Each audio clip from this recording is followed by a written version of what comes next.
En las décadas de 1920, 30, 40, 50 y buena parte de los 60, a muchos consumidores les encantaban los autos estadounidenses. En el mercado de Estados Unidos casi no existía competencia extranjera, básicamente podías elegir entre GM, Ford o Chrysler. American Motors aún no existía en los 30 o 40, pero sí estaban Nash y Hudson, que más tarde se fusionarían para formar AMC. También competían marcas como Packard, Studebaker y muchas otras. En general, los consumidores estaban impresionados y satisfechos con lo que manejaban. Pero algo empezó a cambiar cuando la industria automotriz estadounidense entró a los años 70 y, sobre todo, conforme avanzaron los 80. Varias marcas nacionales lanzaron vehículos que terminaron quitándole a muchos compradores las ganas de volver a adquirir un auto americano, en algunos casos, para siempre. Hubo modelos tan malos, y con una reputación tan desastrosa, que contribuyeron a hundir aún más a la industria automotriz estadounidense. Es algo de lo que, podría decirse, nunca se recuperó del todo. Hoy, la participación de mercado de los tres grandes sigue siendo baja comparada con décadas anteriores, y lo más probable es que no vuelva a esos niveles. Entonces, ¿cuáles fueron esos vehículos que provocaron esta caída tan fuerte? Vamos a repasarlos. Los 5 autos que cambiaron de forma negativa la percepción de los estadounidenses sobre su propia industria automotriz. Empecemos con el número 5. Número 5. Los Chrysler R-Body de 1979. Los autos de plataforma R-Body de Chrysler se introdujeron en 1979 y tuvieron una vida comercial muy corta, solo de 1979 a 1981. Algunos modelos, como el Plymouth Grand Fury, existieron únicamente 2 años, mientras que otros como el Chrysler Newport, Chrysler New Yorker y el Dodge St. Regi se mantuvieron durante los 3. ¿Por qué los R-Body entran en esta lista? Para empezar, eran básicamente una plataforma B-Body reciclada, una base que databa de 1962. En ese momento, Chrysler no tenía capital para desarrollar plataformas nuevas, así que reutilizó esa arquitectura y lanzó autos grandes justo cuando los precios del petróleo se disparaban en Estados Unidos. GM ya había reducido el tamaño de sus autos grandes en 1977 con bastante éxito. A los clientes les gustaron los modelos más compactos. Ford y Chrysler, en cambio, mantuvieron autos enormes hasta 1978. Ford lanzó la plataforma Panzer en 1979 y Chrysler presentó los R-Body ese mismo año. El problema fue que con los R-Body no solo el diseño se veía anticuado, sino que gran parte de la ingeniería también lo era. Para colmo, el control de calidad era pésimo. Usaban sistemas lane burn y carburadores con retroalimentación electrónica que fallaban con frecuencia. Además, llevaban una caja montada sobre el filtro de aire bajo el cofre que funcionaba como el cerebro del sistema. Colocar un computador ahí, expuesto a cambios térmicos extremos, resultó ser una pésima idea y generó serios problemas de confiabilidad. Los sistemas eléctricos tampoco daban el ancho. Algunos periodistas reportaban que al frenar se encendían las luces interiores o se apagaba el reloj. Un verdadero desastre. Y para rematar, Chrysler tuvo un problema con el herramental de una de las barras de torsión de la suspensión delantera. Su solución fue montar 2 barras iguales, 2 izquierdas o 2 derechas, ignorando que el peso del lado del conductor y del pasajero no es el mismo. El resultado fue un manejo deficiente e irregular. Chrysler simplemente no tenía dinero para corregir estos problemas. Los R-Body fueron un parche de emergencia, un puente que no funcionó. Vivieron a la sombra del downsizing de GM de 1977, pero con muchos más defectos mecánicos y fallas de calidad, incluido el lean burn. Por eso se quedan con el número 5.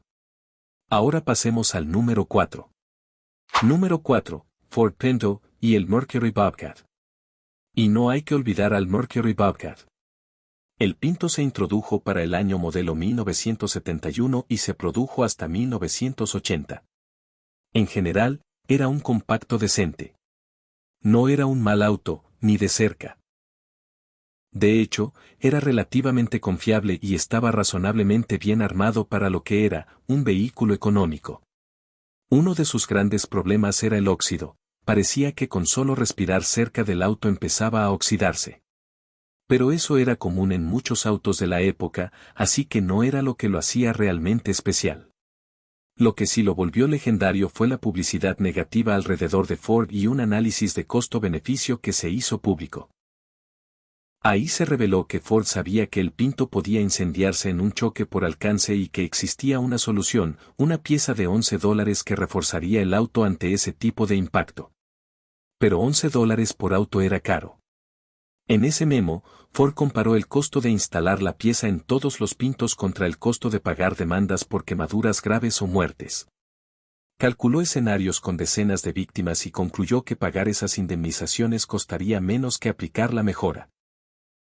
Como puedes imaginar, el público estadounidense se indignó al ver ese enfoque tan frío y calculador. El golpe a la reputación de Ford fue brutal y se arrastró durante años.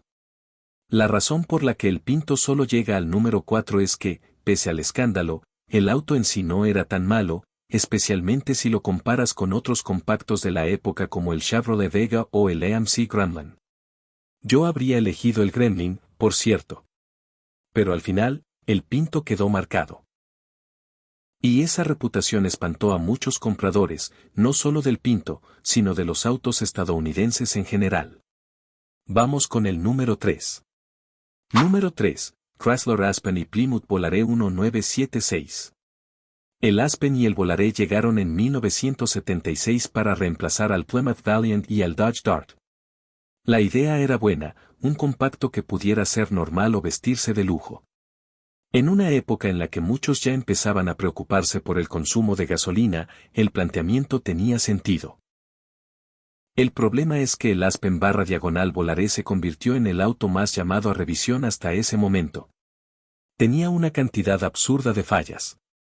La primera era la manejabilidad. Ya mencioné el sistema Lean Burn en los Chrysler R-Body, pero en estos Aspen y Volare, unos años antes, ese sistema era famoso por provocar apagones del motor y problemas graves de conducción. De hecho, Chrysler emitió un recall de alrededor de 1.3 millones de unidades por este motivo. Literalmente, no eran confiables para manejar, se apagaban y tenías que poner neutral, volver a encender y mirror drive otra vez. Además, tenían fallas peligrosas, cinturones de seguridad que se desprendían en frenadas fuertes, líneas de vapor de combustible mal enroutadas que podían rozar con la banda del alternador y causar incendios bajo el cofre, y líneas de freno colocadas debajo de la bandeja de la batería, donde el ácido podía gotear y corroerlas. Resultado, te quedabas sin frenos. Y todavía peor, existía el riesgo de que el subchasis delantero se desprendiera. También había dudas sobre si el seguro secundario del cofre era lo suficientemente fuerte, y Chrysler ni siquiera instaló protecciones interiores en las salpicaderas, lo que agravó la oxidación. No aprendieron de sus errores de 1957, y estos autos también se oxidaban rápidamente. Lo trágico es que muchas piezas base eran buenas, motores y transmisiones como el Slant 6 o los Quinto 8 de Chrysler eran sólidos. El gran problema fue el Lean Burn, mal diseñado o introducido demasiado pronto, y la avalancha de recalls. La gente terminó odiando al Aspen y al Volare, y eso alejó a muchos compradores no solo de Chrysler, sino de los autos estadounidenses en general. Por eso se quedan con el número 3. Número 2. Los GM Max Cars. Hablamos de los GM Max Cars, introducidos para el año modelo 1980, aunque llegaron al mercado a mediados de 1979. Al inicio fueron un éxito rotundo. Chevrolet vendió más de 800,000 unidades del Citation solo en 1980. Comercialmente, fue un golpe maestro desde el primer momento. La fórmula parecía casi perfecta. Incluso hoy, el diseño no luce mal, era equilibrado y atractivo para su época. El empaquetado interior era excelente, pese a ser autos relativamente pequeños, eran sorprendentemente espaciosos. Tenían el tamaño adecuado, se veían bien y, en términos generales, se manejaban correctamente. Además, ofrecían buen aislamiento del camino y eran relativamente silenciosos para su tiempo, con la excepción del motor 2.5 litros Iron Duke, sobre el cual ya saben perfectamente mi opinión. También existía un V6 de 2.8 litros como opción. El problema fue que, al igual que el Aspen /diagonal volaré antes que ellos, los Axcars rompieron el récord y se convirtieron en los vehículos más llamados a revisión hasta ese momento. La lista de fallas era interminable. Primero, los problemas de manejo y funcionamiento. Era la era de los carburadores con retroalimentación electrónica, y no fue sino hasta 1982 que algunos Axcars recibieron inyección y solo en los 4 cilindros. El quinto 6 se quedó con carburador toda su vida, y se notaba. Luego vino otro clásico de GM, las cremalleras de la dirección asistida sufrían la famosa morning sickness, volviéndose durísimas al girar por desgaste interno de sellos. No era exclusivo de los Axcars. Afectó a casi toda la gama de tracción delantera de GM de la época. Para colmo, casi no había refacciones, así que repararlas era un infierno. En los Axcars manuales, además, la palanca para liberar el freno de estacionamiento podía arrancarse bajo el tablero. Pero lo más grave fue el sistema de frenos traseros, que podía bloquearse prematuramente. Aquí no solo importa el defecto, sino la reacción de GM. Peleó con Lancia para evitar un recall total. Hizo revisiones parciales y, cuando finalmente actuó, el arreglo fue una nueva válvula proporcional que ni siquiera garantizaba resolver el problema, según documentos internos. Y aún había más, elevadores de vidrio tipo cinta que se rompían, interiores que se despegaban y tapones que no se quedaban puestos en los adhesion bays. Era un desastre acumulativo. Lo triste es que un Axcar bien afinado y en buen estado es un coche agradable. La ergonomía estaba bien pensada, el espacio interior era impresionante, la cajuela amplia y los asientos muy cómodos. En esencia, GM tenía el 95% bien, pero el 5% restante era tan crítico que terminó matando al Axcar. Eso se reflejó en las ventas, 800.000 el primer año, luego 400.000, después 200,000, hasta colapsar. Intentaron reiniciarlo como Citation 2, pero no fue un cambio real. Los E-Body de 1982, básicamente Axe Platform estirados, sí tuvieron éxito, pero para los Axcars ya era demasiado tarde. Ahora sí, pasemos al número 1. Número 1, Chevrolet Vega, y también el Pontiac Astor. El Vega se introdujo para el año modelo 1971 y se mantuvo hasta 1977. Y lo más doloroso es que empezó con muchísimo potencial. Se veía increíble, como un mini Camaro. El diseño original era excelente, aunque luego se vio afectado por las normas de defensas que entraron en 1973 y 1974. Aún así, al principio fue un gran vendedor. El problema, en realidad fueron varios. Para empezar, se oxidaban más rápido que casi cualquier otro compacto del mercado. Pero más allá del óxido, el verdadero infierno estaba bajo el cofre, el motor de 4 cilindros 2.3 litros, con bloque de aluminio y cabeza de hierro fundido. En papel era prometedor, diseño OHC, no era rápido, pero tampoco lento para su época. El pecado original fue que el bloque de aluminio no tenía camisas de hierro en los cilindros, y eso se convirtió en una pesadilla. Había varias fallas de diseño. El bloque era de aluminio tipo open deck, y los cilindros podían moverse ligeramente por falta de rigidez.